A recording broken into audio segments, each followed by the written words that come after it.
السلام عليكم ورحمة الله وبركاته. الحمد لله رب العالمين والعاقبة للمتقين ولا عدوان إلا على الظالمين، والصلاة والسلام الأتمان الأكملان على النبي المبعوث رحمة للعالمين وعلى آله وأصحابه والتابعين ومن تبعهم بإحسان إلى يوم الدين. أما بعد، ليلة سنو شعبان 18 1435 ክፍል 5 የኡሱል ሰላሳ ደርሳችን። ባለፈው ሳምንት ደርሳችን ቀጥተኛው አላህ Subhanahu Wa Ta'ala የሚወደው መንገድ ብሎ ማለት አላህን Subhanahu Wa Ta'ala በብቸኝነት ማምለክ ሲሆን ይህም የነብዩ ኢብራሂም እንደዚሁ የሌሎችም ነብዮች መንገድ እንደነበረ ተክሰን አላህ Subhanahu Wa Ta'ala የሰው ልጆችን በሙሉ ለምን እንደፈጠራቸው የገለጸበትን የሱረቱ አዛሪያት 56ኛውን አያ አይተን ቆመናል። ሲቀጥሉ ሼኹ ረሂመሁላህ ተዓላ ምን ይላሉ? ወአዕዘሙ ማ አመረ አላሁ ቢሂ አተውሂድ።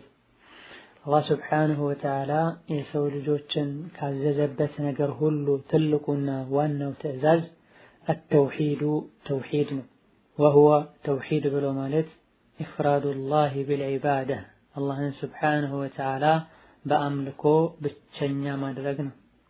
ወአዕዘሙ ማ ነሀ አላሁ ዐንሁ የሰው ልጆችን አላህ ከከለከላቸው ነገር ሁሉ ትልቁ አሽርኩ ሽርክ ነው።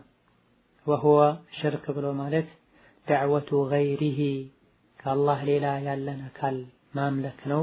መዐሁ ከሱ ጋር እያጋሩ ማምለክ ነው። አላህ Subhanahu Wa Ta'ala የሰው ልጆችን ምድር ላይ ያስገኛቸው እሱን ያመልኩ ዘንድ ነው።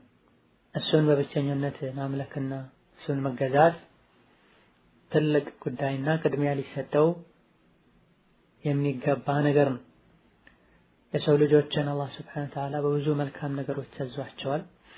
ከነዚህ አላህ Subhanahu Wa Ta'ala ካዘዛቸው ነገሮች ሁሉ ትልቁ እሱን በብቸኝነት መገዛት ነው። ኢዘን የዋጅቦች ሁሉ ዋጅብ የግዴታዎች ሁሉ ግዴታ ተውሂድ ነው ማለት ነው። ላ ኢላሃ ኢላላህ ማለት ነው። አላህ Subhanahu Wa Ta'ala ለዚሁ ዓላማ ነው ነቢያትን ያላከው፣ መጻሕፍትን ያወረደው።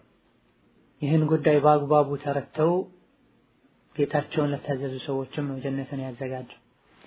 ይህን ጉዳይ አልቀበልም ብለው የጌታቸውን መመሪያ ለጣሱ ሰዎችም ነው እሳትን ያዘጋጀው። ነዑዙ ቢላሂ ሚነናር።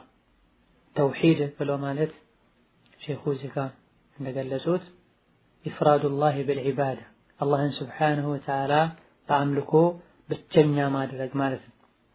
ተውሂድ ብሎ ማለት አንድ ማድረግ መነጠል ማለት ነው። አላህን Subhanahu Wa Ta'ala በብቸኝነት መገዛት የዒባዳ አካሎችን በሙሉ ለሱ መስጠት ተውሂድ ይባላል። ተውሂድን ዑለሞች ለሶስት ይከፍሉታል። ተውሂድ ሩቡቢያ ከማስገኘት አንፃር አላህ ብቸኛ እንደሆነ ማመን፣ የሰው ልጆችን የሚንከባከበው ግኝት ላይ ያሉ ነገሮችን በሙሉ እንደፈለገ የሚያደርገው አላህ ብቻ እንደሆነ ማመን። በዚህ ሁሉም ያምናል፣ ሁሉም ይስማማል። ሁለተኛው ለአላህ Subhanahu Wa Ta'ala መልካም ስሞችና መልካም ባህሪዎች እንዳሉት ማመን። ይሄን የምናምነው ቁርአን ላይ በተነገረን መሰረት ነው። ነብዩ ሰለላሁ ዐለይሂ ወሰለም በነገሩ መሰረት ነው። አላህ በቁርአን መሃሪ ነኝ ብሎናል፣ መሃሪ እንደሆነ እናምናለን። አላህ ሰማለው ብሎናል፣ እንደሚሰማ እናምናለን። አላህ አያለው ብሎናል፣ እንደሚያይ እናምናለን። ወከዛሊክ ነብያችን ሰለላሁ ዐለይሂ ወሰለም አላህ Subhanahu Wa Ta'ala እንደሚስቅ ነግረውናል፣ እናምናለን። በየሌሊቱ ወደ ቅርቧ ሰማይ እንደሚመጣ እንደሚወርድ ነብዩ ሰለላሁ ዐለይሂ ወሰለም ነግረውናል፣ ይሄን እናምናለን። ወገይር ذلك በቁርአንና በሐዲስ ስለ አላህ የተነገረንን በሙሉ አምነን እንቀበላለን። ይህ ተውሂድ አልአስማእ ወሲፋት ይባላል። ከሱ ጋር የሚሄዱ ስሞችና ባህሪዎችን አምነን መቀበል ማለት ነው። ይህ የሚሆነው ቁርአንና ሐዲስ ላይ ሲነገረን። ሶስተኛውና ትልቁ ተውሂድ አልኡሉሂያ አምልኮን ዒባዳን በሙሉ ለአላህ ብቻ ማድረግ ማለት ነው። ኢዘን አላህ Subhanahu Wa Ta'ala ካዘዘን ነገር ሁሉ በላጩና ትልቁ ተውሂድ ነው ስንል አላህ Subhanahu Wa Ta'ala ሰማይና ምድር የፈጠረው እሱ ብቻ ነው ብለን የሚያበቃ ጉዳይ አይደለም። ሰማይና ምድርን እሱ ብቻ እንዳስገኘው ሰማይና ምድር ላይ ያሉ ነገሮችን በሙሉ እሱ እንደፈለገ እንደሚያደርጋቸው ሁሉ በአምልኮም ብቸኛ ሊሆን ይገባዋል። ይሄን ያልተረዳና ተግባራዊ ያላደረገ ሰው እጅግ በጣም ከባድ የሆነ አላህ የከለከለው ወንጀል ላይ ይወድቃል። ይኸውም ወአዕዘሙ ማ ነሃ ዐንሁ ሽርኩ አላህ ከከለከለን ነገሮች ሁሉ ከባዱና ትልቁ ሽርክ ነው። ለሰው ልጆች አይበጁም ብሎ አላህ ብዙ ነገሮችን ከልክሏል። ስርቆትን ከልክሏል፣ ሰውን መበደል ከልክሏል፣ ሌሎችን ከነዚህ ሁሉ አላህ የከለከላቸው ነገሮች ሁሉ በላጩ ግን ዋናው ግን ሽርክን ሽርክ ብሎ ማለት አላህ Subhanahu Wa Ta'ala ሁሉን ነገር ብቻውን አስገኝቶ ሳለ ከሱ ጋር ሌላን አካል ማምለክ ማለት ነው። በአላህ Subhanahu Wa Ta'ala ሌላን አካል የሚያጋራ ሙሽሪክ በመባል ይታወቃል። የሽርክ ወንጀል ላይ የወደቀ ሰው አላህ Subhanahu Wa Ta'ala እንደማይምረው ጀነትን እርም እንዳደረገበት ነግሮን አላህ ከሚታመጽባቸው ነገሮች ሁሉ የከፋው አመት ሽርክ ነው። አላህ Subhanahu Wa Ta'ala ብቻውን አስገኝቶ ብቻውን ረዝቆ ሳለ በሱ ሌላን ማጋራት ከባድ ወንጀል ነው። ለዚህም ነው አላህ Subhanahu Wa Ta'ala ኢነ ሽርከ ለظልሙን ዐظيም ያለው ሽርክ እጅግ በጣም ትልቅ ግፍ ነው በደል ነው ብሏል። የአላህን Subhanahu Wa Ta'ala ክብርም መንካት እንዴት ተብሎ ሁሉን ነገር ለብቻው ያደረገውን ጌታ አላህን Subhanahu Wa Ta'ala ደካማ ከሆነ ፍጡር ጋር እናመሳስለዋለን። ከአላህ Subhanahu Wa Ta'ala ምን አተን ምን ጎድሎን ነው ከሱ ውጪ የሆነን አካል ምናመልከው ተስፋ ምናደርገው? እኔ ወንጀለኛ ነኝ ወደሱ ቀጥታ መድረስ አልችልም የሚሉ ብዙ ናቸው። አላህ Subhanahu Wa Ta'ala ወደኔ ለመድረስ እገሌን ያዙ አላለም። ወንጀለኛ ከሆናችሁ ኃጢአት ላይ ከወደቃችሁ ጸጽቱ፣ ከወንጀላችሁ ታቀቡ፣ ማረኝ በሉኝ ምራችኋለሁ ነው ያለው። በገሌ በኩል ወደኔ ኑ አላለም። እንደዚሁ ከነቢያትም ይሁን ከአላህ ደጋግ ባሮች እኔ ወደ አላህ አዳርሳለሁ፣ እኔን ለምኑኝ፣ እኔን ተገዙኝ ያለ ማንም የለም ሸይጣን ካልሆነ በስተቀር። እነሆ ሽርክ አደገኛ ነው። ልናቀው ልንጠነቀቀው ይገባናል። ቀለል አድርገን በተመለከትነው ቁጥር ሽርክ ያጠቃናል። ላኪን ሽርክን በፈራነውና በተጠነቀቅነው ቁጥር ከሽርክ እንደናል። ነብዩላህ ኢብራሂም ነብይ ከመሆናቸው ጋር ሽርክን ይፈራሉ። ነብዩ ሰለላሁ ዐለይሂ ወሰለም ለሰሐቦቻቸው ከምሰጋው ሁሉ ለእናንተ መሰገላችሁ ነገር ቢኖር ድብቁ ሽርክ ነው ይሏቸው። እነሆ አላህ Subhanahu Wa Ta'ala ሽርክን አይምርም። ኢነላህ ላ የግፊሩ አን ዩሽረከ ቢሂ በሱ መጋራትን አላህ አይምርም ብሏል። እንደዚሁ ሽርክ ላይ የሞተ ሰው መልካም ስራውን ቢሰራ መልካም ስራው አላህ ዘንድ Subhanahu Wa Ta'ala ተቀባይነት አያገኝም፣ ስራው በሙሉ ይበላሻል።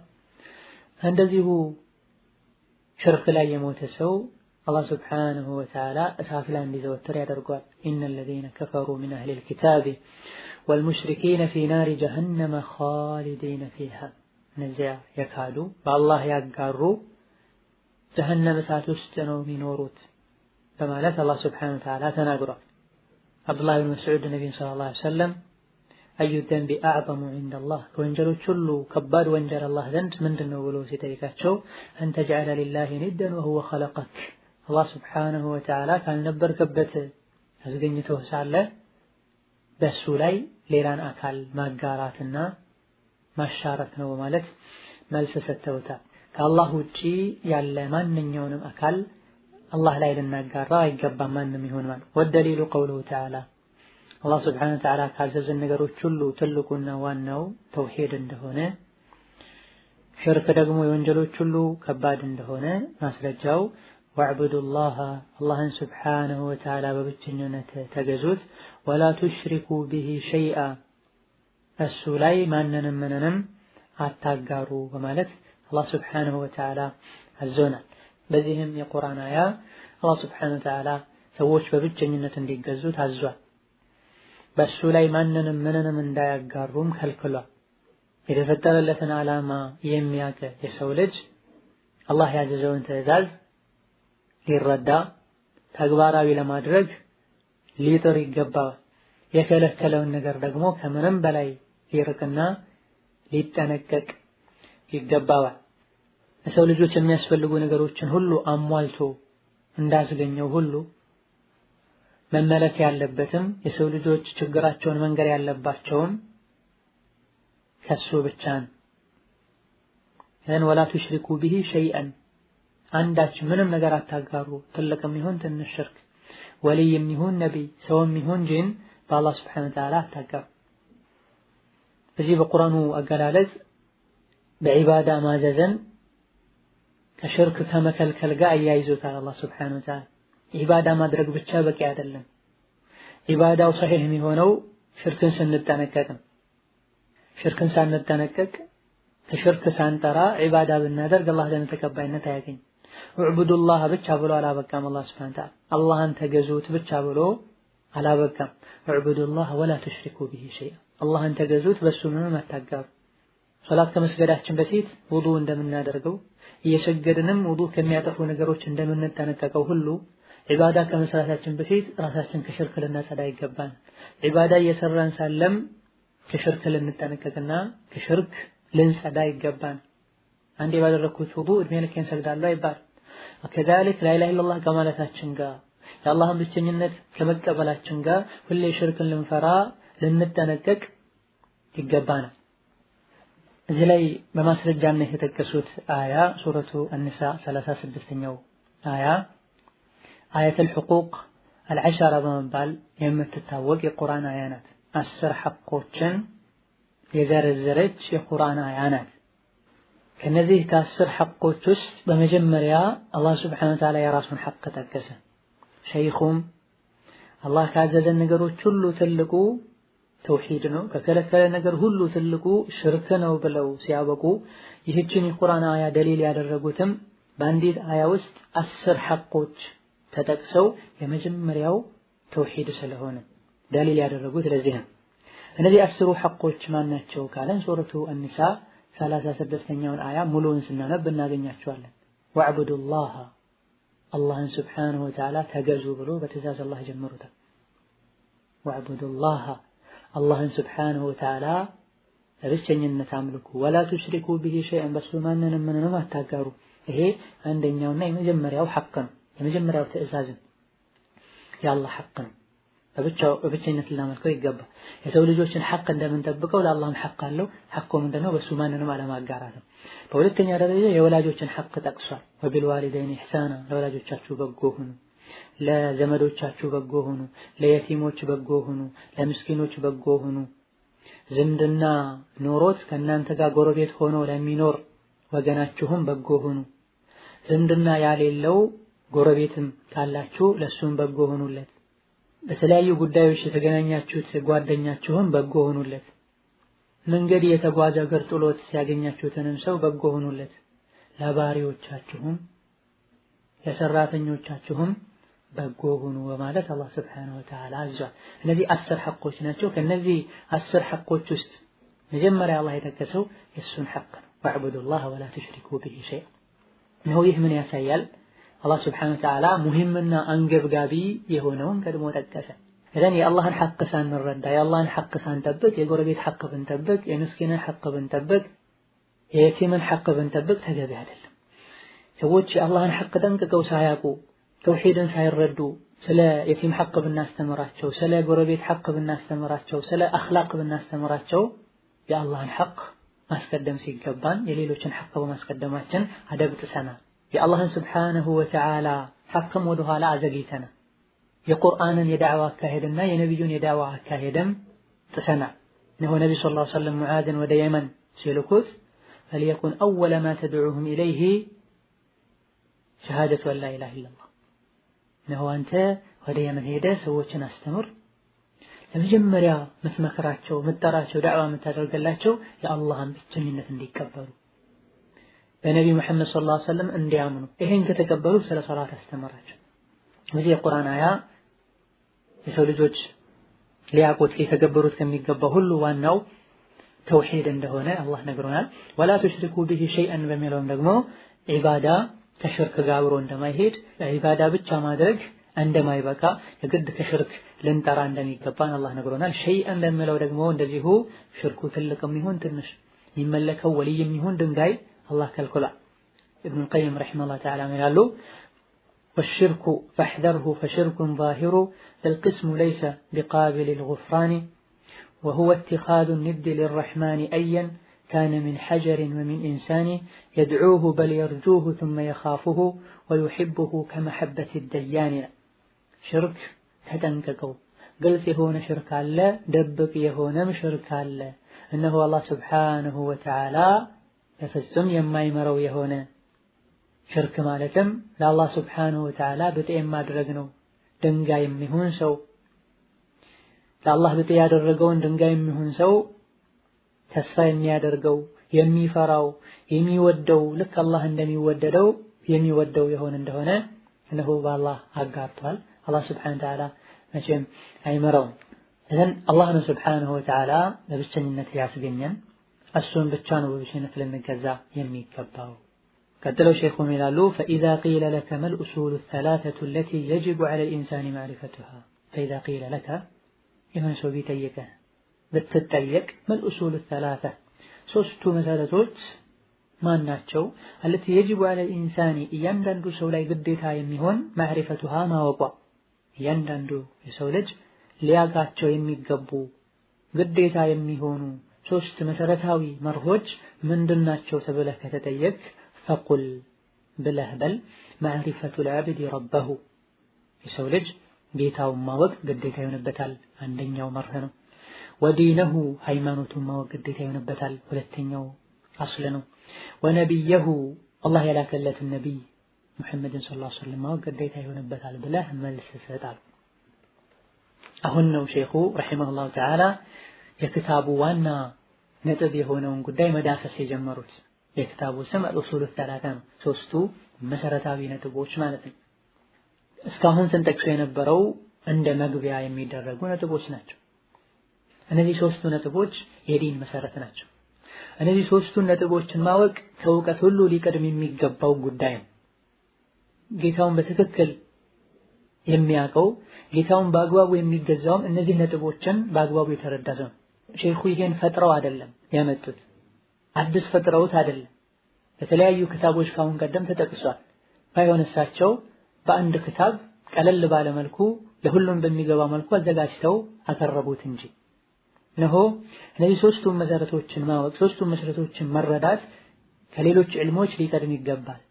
ህፃናትን አዲስ ጀማሪዎችን ይህን ነጥብ እንዲረዱ እነዚህ ነጥቦችን እንዲረዱ ልናደርጋቸው ይገባል። አላህን ማወቅ፣ ነብይ ሙሐመድን ማወቅ፣ ዲኑል እስላምን ማወቅ።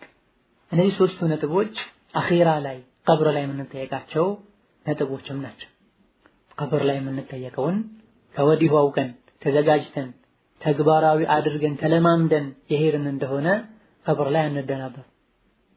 ልክ ለፈተና ቀደም ብሎ ተዘጋጅቶ ፈተና አዳራሽ ውስጥ ሲገባ በተረጋጋ መንፈስ ስራውን እንደሚሰራ ተማሪ ማለት ነው። ላኪን ለፈተና ቀድሞ ያልተዘጋጀ ግዴታውን በአግባቡ ሊወጣ አይችልም።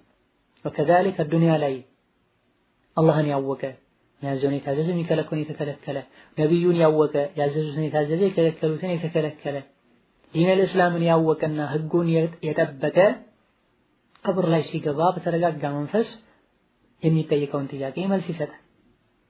ረጅም በሆነ ሐዲስ አልበራ ኢብኑ ዓዚብ ረዲየላሁ ዐንሁ ባስተላለፉት ሐዲስ ነብዩ ሰለላሁ ዐለይሂ ወሰለም ይላሉ የሰው ልጅ ሞቶ ቀብር ላይ እንደተቀበረ ሁለት መላእክቶች መጥተው አንስተው ቁጭ ያደርጉታል።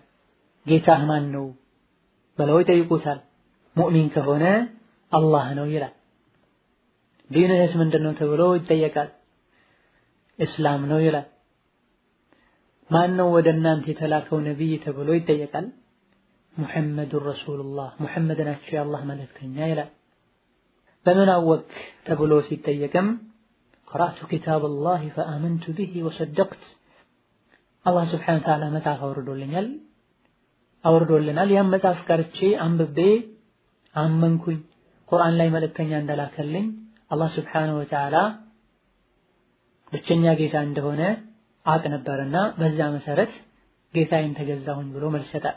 ይሄኔ አንድ ተታሪም ይጣራ እነሆ ይህ ባሪያ የሰጠው መልስ ሁሉ ትክክል ነው፣ የጀነት ምንጣፍ አንጥፉለት፣ የጀነት ልብስም አልብሱት፣ ወደ ጀነት የሚያሳይ በርም ክፈቱለት በማለት አላህ Subhanahu Wa Ta'ala ያዛ። በዚህ መሰረትም የጀነት በር ተከፍቶለት የጀነት ሽታን ያሸታል። የጀነት ጸጋን ከሩቅ ሆኖ ያያል። ቀብሩም ይሰፈለታል።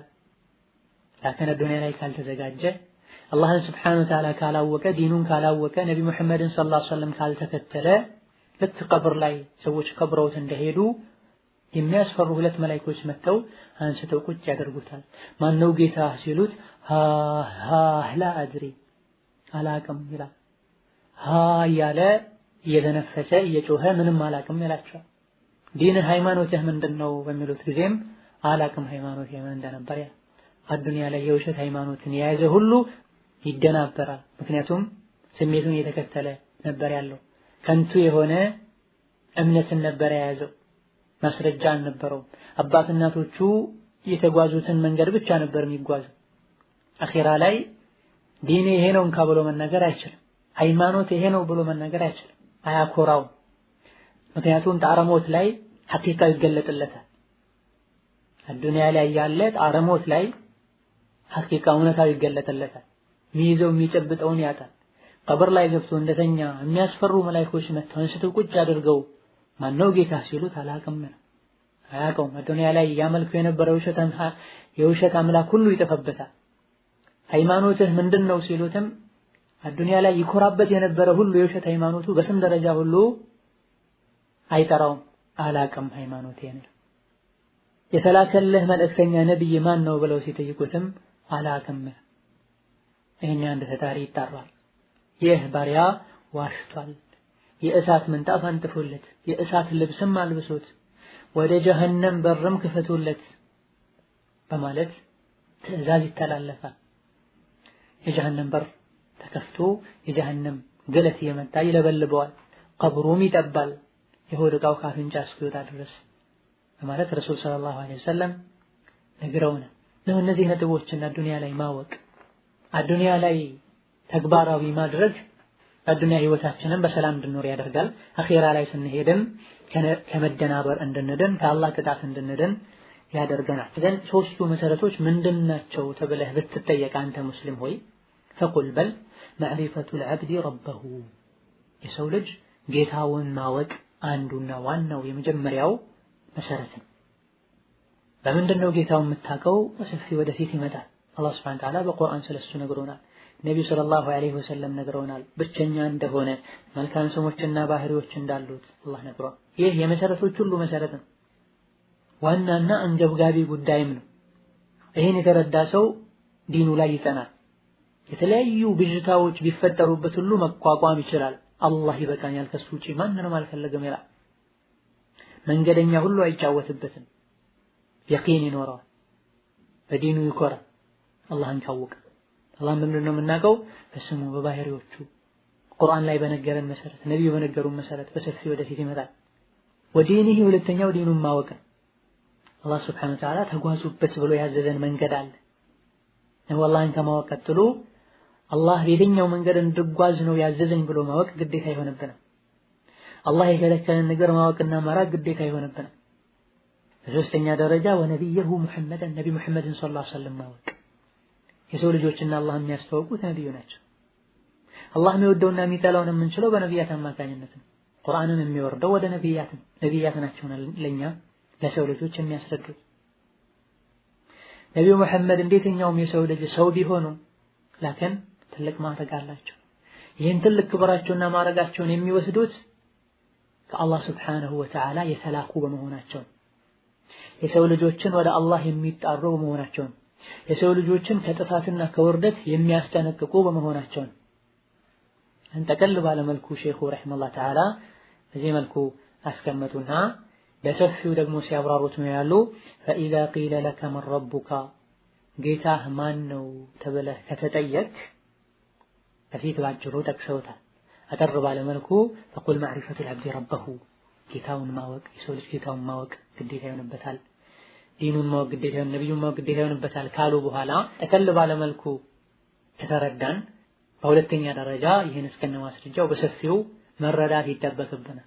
የሰው ልጆችም ይሄን ማወቅ ይፈልጋሉና فإذا قيل لك من ربك ጌታህ ማን ነው ከተባልክ فقل ربي الله ጌታዬ አላህ ነው በል الذي رباني የተንከባከበኝ ورب جميع العالمين ዓለም ላይ ያሉ ግኝት ፍጡሮችን በሙሉም የተንከባከበ የሆነው ቢኒዓሚሂ በጸጋው የኔ ጌታ እሱ وهو معبودي አምላኬ እሱ ነው ليس لي معبود سواه ከሱ ውጭም ሌላ አምላክ የለኝም አሁ በዚህ ሼኹ ረሂመሁላህ ተዓላ ያንዳንዱ የሰው ልጅ ሊያውቃቸው የሚገቡ ነጥቦችን ማብራራት ይዘው من ربك ጌታህ ማን ነው የፈጠረህ የረዘቀህ ካልነበርክበት ያስገኘህ የሚያስፈልግህን ነገር ሁሉ ያሟላለህ ማን ነው ተብለህ ከተጠየቅ فقل ربي الله ጌታዬ ፈጣሪዬ ተንከባካቢዬ ጠባቂዬ አላህ ነው ካልነበርኩበት ያስገኘ ወረባ ጀሚዕ العالمين እኔም ብቻ ሳይሆን ዓለም ላይ ያሉ ህዝቦችን ሰዎችን መخلوቆችን በሙሉ